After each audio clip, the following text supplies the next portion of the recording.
प्रिय विद्यार्थियों, दुर्योधन के जन कल्याणकारी कार्यों, राजनीतिक प्रयासों तथा भयत्रस्त मनस्थिति का वर्णन कर चुकने के बाद गुप्तचर प्रस्तुत पद्य में अपने कथन और साथ ही अपने कर्तव्य का भी उपसंहार करते हुए महाराज युधिष्ठिर से कहता है,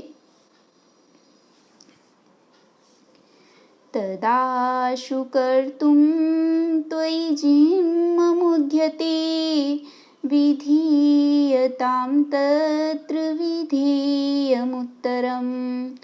परप्रणीतानि वचांसि चिन्वतां प्रवृत्तिसारा खलु मादृशां गिरः। तदाशु का संधि विच्छेद है, तत् प्लस आशु, झलाम जशोन्ते सूत्र से यहाँ पर तका द हो रहा है, जस्व संधि।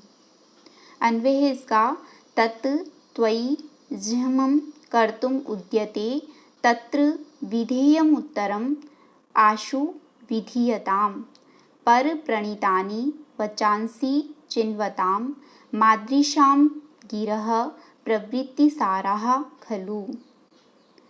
तत्,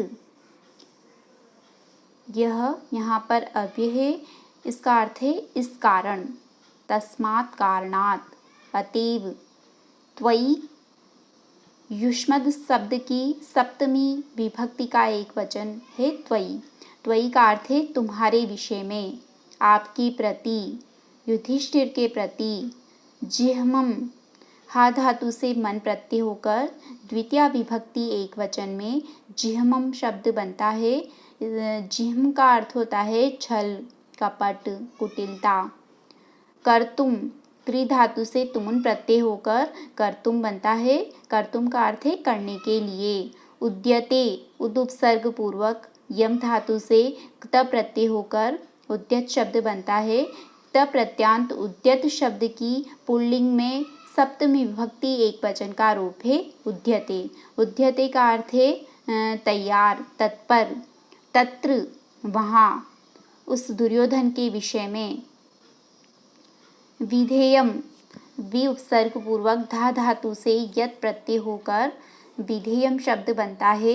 विधेयम का अर्थ है विधातुम योग्यम।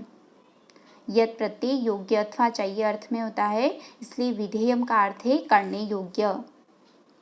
उत्तरम, उत्तरम, उत्तर का अर्थ है प्रतिकारात्मक उत्तर, अर्थात प्रतिक्रिया या प्रतिकार। आशु अव्यय शब्द है, इसका अर्थ होता है शीघ्र। विधीयताम, वि उपसर्ग पूर्वक धा धातु से कर्मवाच्य में लोट लकार प्रथम पुरुष एक वचन का रूप है विधीयताम। विधीयताम का अर्थ होता है किया जाए, अर्थात कीजिए। तत्, अतएव, त्वयि आपके प्रति, जिह्मम कर्तुम उद्यते, जिह्मम कपट, कर्तुम करने के लिए, उद्यते तत्पर, तत्र उस दुर्योधन के विषय में, विधेयम करने योग्य, उत्तरम, उत्तर का अर्थ है प्रतिकार, आशु शीघ्र, विधीयताम कीजिए। पर प्रणीतानि, परई प्रणीतानि इति पर प्रणीतानि। पर का अर्थ होता है पराया, दूसरा। प्रणीत, प्रउपसर्ग पूर्वक नी धातु से तब प्रत्यय होकर प्रणीत शब्द बनता है। प्रणीत की द्वितीया का बहुवचन है प्रणीतानि। पर प्रणीतानि का अर्थ है दूसरों के द्वारा कहे गए, दूसरों के द्वारा कथित, परप्रोक्त। वचांसी, वच धातु से असुन प्रत्यय होकर वचस शब्द बनता है। वचस की द्वितीया का बहुवचन होता है वचांसी। वचः वचसी वचांसी, वचः वचसी वचांसी, इस तरह से इसके रूप चलते हैं। यह यहाँ पर चिन्वताम का कर्म है, इसलिए द्वितीय विभक्ति का प्रयोग हुआ है। वचांसी का अर्थ है वचनों को, वाक्यों को, शब्दों को। चिन्वताम, चिन्वताम, ची चयने, इस अर्थ में ची धातु से क्षत्रि प्रत्यय होकर चिन्वत शब्द बनता है। चिन्वत की पुल्लिंग में षष्ठी विभक्ति का बहुवचन है चिन्वताम। चिन्वताम का अर्थ होता है चयन करने वाले। संग्रह करने वालों की, गवेषणा करने वालों की। मादृशाम, अहमिव दृश्यन्ते ये ते मादृशाः तेषां मादृशाम। उपपद समास से अहमिव दृश्यन्ते ये, मेरी तरह देखे जाते हैं जो, वे हैं मादृशा। अर्थात मुझ जैसों की, मेरे जैसे गुप्तचरों की। यहाँ पर चिन्वताम मादृशाम का विशेषण है और पर प्रणीतानी यह वचांसी का विशेषण है। गिरह, ग्री शब्द से नहीं, ग्री धातु से विप प्रत्यय होकर गिर शब्द बनता है।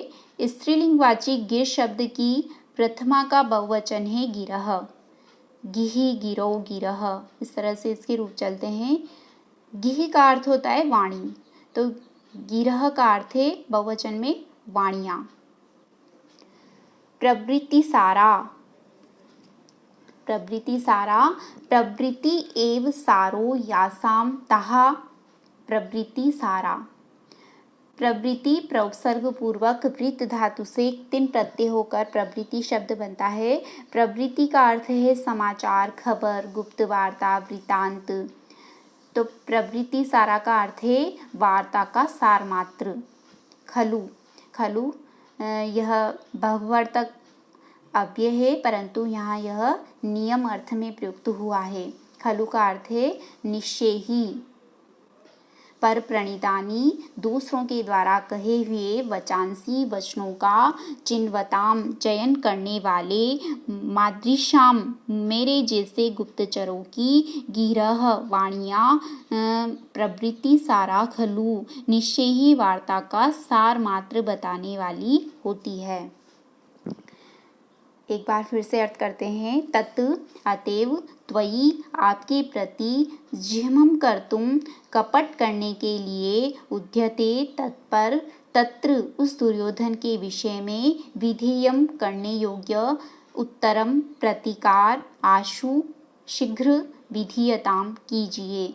पर प्रणीतानी, दूसरों के द्वारा कथित वचांसी वचनों का चिन्वताम चयन करने वाले, मादृशाम मेरे जैसे गुप्तचरों की, गिरह वाणियाँ, प्रवृत्ति सारा खलु निश्चय ही वार्ता का सार मात्र बताने वाली होती है।